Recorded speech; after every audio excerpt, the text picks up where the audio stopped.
Dua kaca jendela di ruang rapat lantai 2 yang berada persis di sebelah ruangan Kepala Dinas Kebudayaan dan Pariwisata Provinsi Sumatera Selatan di Jalan Demang Lebar Daun ditembak secara misterius oleh orang tak dikenal. Saat ini pihak kepolisian masih menyelidiki aksi penembakan tersebut.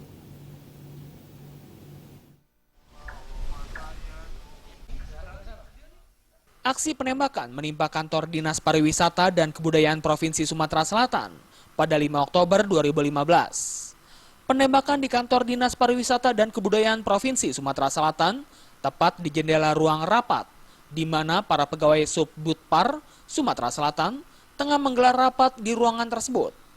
Akibat aksi penembakan orang tidak dikenal itu, dua kaca jendela di ruang rapat lantai 2 yang berada persis di sebelah ruangan Kepala Dinas Kebudayaan dan Pariwisata Provinsi Sumatera Selatan, Iren Kemelin Sinaga, mengalami retak dan berlubang.